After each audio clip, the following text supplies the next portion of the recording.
Alright guys, Tactical Rabbit here today. I want to talk about FaZe Clan because yesterday I discussed the conclusion to the Pro League qualifier, and FaZe Clan and G2 were the most notable teams not to make it into the Pro League. FaZe Clan, of course, I guess being the most notable, the most notorious name in Call of Duty out of the people that didn't make it. The names on that team were just, stacked with talent. Former world champions. You got Cellium recently coming onto the squad. So I really did want to discuss what is next for this team. Not just in terms of the players on the squad, but also in terms of the organisation as a whole. Where do they go next? Is this entire team going to be dropped? Are they going to still try and get a team in that Pro League? Or are they going to wait this team out and, maybe even just sit the league out entirely and wait till franchising next season when, hopefully at least FaZe Clan will come back into they're in Call of Duty, but hopefully they'll come into Call of Duty into the league again, I guess, when supposedly franchising is going to be opened up, that possibility. So you'd be able to buy your franchise spot, and I'd be very much surprised if FaZe didn't. Optic versus FaZe.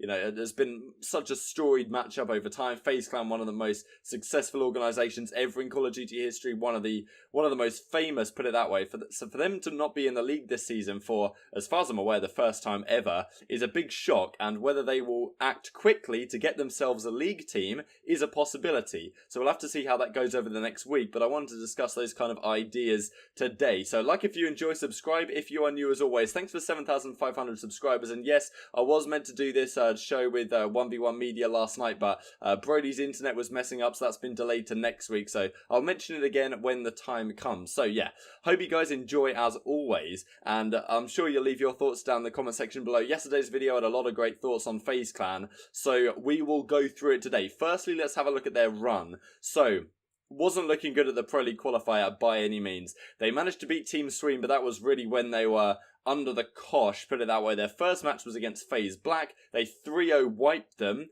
and, against their namesake team, who also didn't make it in the end. So neither of the FaZe teams made it. So they 3-0 wipe the FaZe Clan Black team. Then they take down Divine 3-2. That was the reverse sweep series. They lost, I think, the next 3 series after the FaZe Clan Black victory. So they got beaten by E6 pretty comfortably. They got, I don't know about handled by Project 18, but they got beaten and they got handled by Reciprocity. I'm not going to lie, especially map 2 and 3. Actually, no, not map 2 and 3. That was the 5-1 comeback. But map 3 especially was pretty comfortable. And FaZe, for a team of their caliber, for names of their caliber, Replays and Attach won the 2015 World Championship. This same team, plus or minus Cellium, won Stage 1 playoffs last season. They won 2 Game 5s against Optic Gaming to beat them in 2 best of 5s at Stage 1 playoffs, as I said. They came top 3 at Champs. They had Methods in Vegas. They come top 12, I think, or top 16. And then here they have Cellium instead, and it's still not looking great for them. So anyway, they clutch up big time, reverse sweep Divine, and then beat Sweden in the Game 5 to give themselves a chance. Then we go on to the actual bracket. They get beaten in a Game 5 by XLG. That's Fastballers team, and then knocked out of the tournament by overtime. The French guys and Natche, Breezy, Whalers. Cool to see Whalers back in the league, and Natche and Breezy did some great things last year on that Monaco team. You might remember Atlanta in particular. They did very well. I think they might have made pools, or they came top 12 or something in that region. Then they've also got Risk, who's a fantastic player, and Zeke as well. So definitely some talent on that squad, but for an organisation like FaZe to be losing this many series to, they lost to Overtime, they lost to XLG, and they lost to Project 18, which really should be unforgivable losses for a team of this caliber. So clearly things weren't going right for them this event. They end up failing to qualify for the Pro League, and of course this squad is Zooma, Attach, Crowder, Priestahh, and Cellium. So, what is the next step for these guys? Let's have a quick look through some of their tweets. Maybe if you're a FaZe fan, you don't really want to be looking at this stuff, but feel free to look away from your screen. But yeah, Cellium says heartbroken, sucks we couldn't make it and let all the fans down, just got to get better at this point.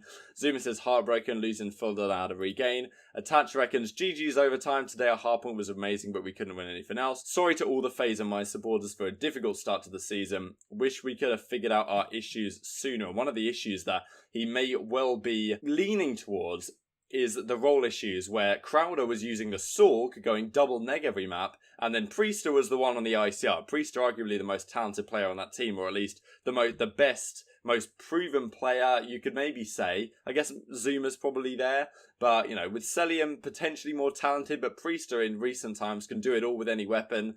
probably one of the best flex players in World War II. So I would put my money on Priestahh as the best player on this team, by a margin, to be honest with you. And he was using the ICR, which is considered the least impactful role. And yeah, weird. That role change helped them to make Championship Sunday, but then they still can make it through that. So it's relatively obvious that this team needs to be completely blown up as far as I'm concerned. I cannot see a way forward with at least this core four, but it's super interesting to see what will happen here because I just want to go through the situation for FaZe Clan. Let's say FaZe Clan as an organisation still want to get into the league. Now, there is an opportunity to do that, supposedly. This is what Parasite tweeted yesterday.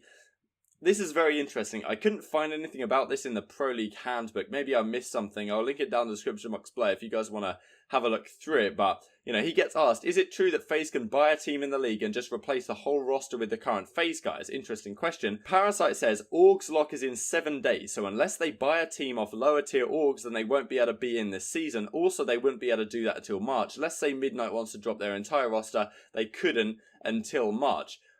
Very interesting. Now, the real important thing about that, because I'll go and deal with the second bit in a second, is that Orgs lock is in 7 days. So if FaZe Clan want to get a team in the league, they have to buy one in the league in the next 7 days. Now, those teams are, of course, Optic, Splice, E-United, LG. They're not going to be able to buy one of those teams. So you're looking at these teams. Now, definitely Envy isn't going to get bought out. EG is not. Reciprocity, Heretics, 100T, Red Reserve. We can already count these teams out of potentially being bought out. The other ones have a chance. Okay, Enigma 6 also is definitely not going to get bought out because General, his family owns the organisation or whatever. But Midnight Esports, UU potentially, Accelerate potentially, Spacey's team, don't even have an organisation yet, so that's definitely an option. And then Overtime as well, potentially could get bought out. So FaZe Clan, if they want to get in the league, they have to be looking at these rosters. This is the interesting part, really. Rosters submitted will be locked through the first block of matches, which ends on February 28th. Organisations are free to make unlimited roster changes. Now, I did touch on this a couple of times before, but an organisation has complete control of the slot right now. If this is basically setting up for franchising next season, I will do a more in-depth video on franchising once I get more in tune with understanding it and maybe how Call of Duty and Activision might go about implementing it.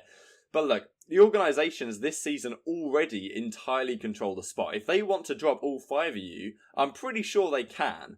And they can do that from March the 1st to the 8th, and between these periods, the rosters are completely locked. And then, during the periods, you can make unlimited roster changes.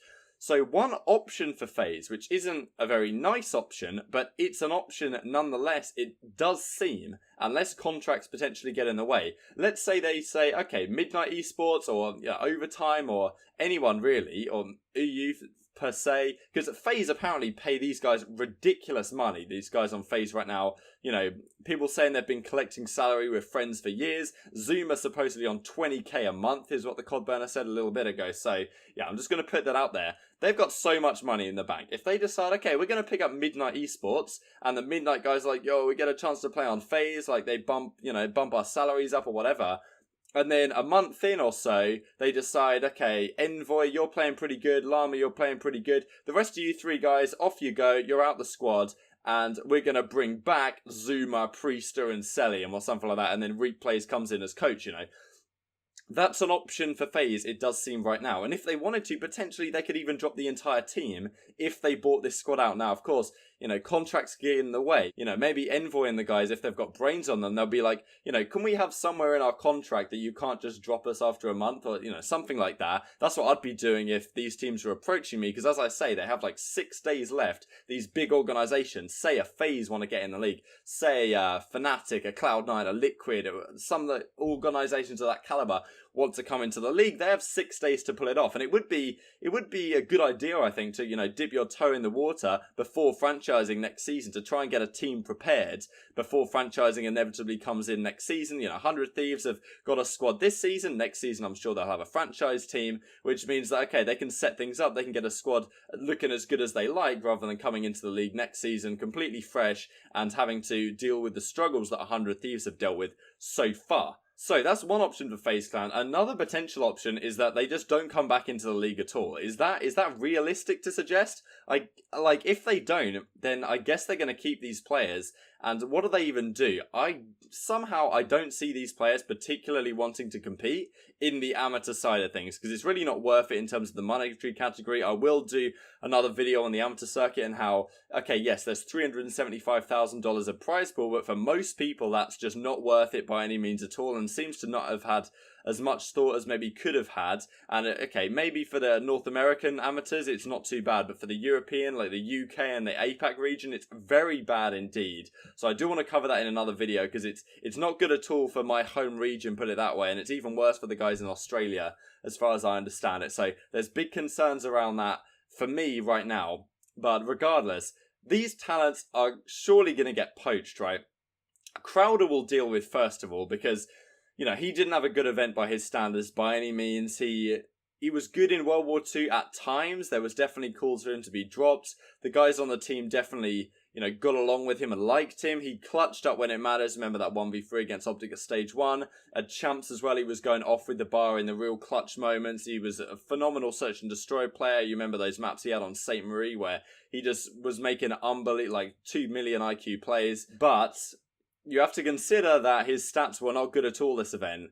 And okay, stats aren't everything, but when you're looking at the scoreboard and FaZe are losing and he's 11 in 29, you're thinking, okay, maybe there's a little bit more than dirty work going on here. So, okay, maybe it's time for Crowder to retire. I don't know what you guys think about that, but he's retired before. He was an analyst for the FaZe team. He was on the desk, of course, as an analyst for a while, then came back to competing, won an event, nearly, come close to winning the World Championship. So, a great career overall. I wonder if this will be his last hurrah, because he could slot into a coaching role no problem at all. People really respect him in the community. They get along very well with him. There's probably a lot of money in coaching, especially with franchising coming in. So I would kind of expect Crowder to call it quits very soon. Cellium's the next one I want to talk about, because he had his moments this event. I don't think you can go anywhere near saying he was the problem, the fact they didn't qualify. I don't think they would have done with methods either, by any means. He definitely had his moments. He went off from time to time. Wasn't spectacular, but it's his first ever LAN event. You can't be expecting ridiculous things, in my opinion.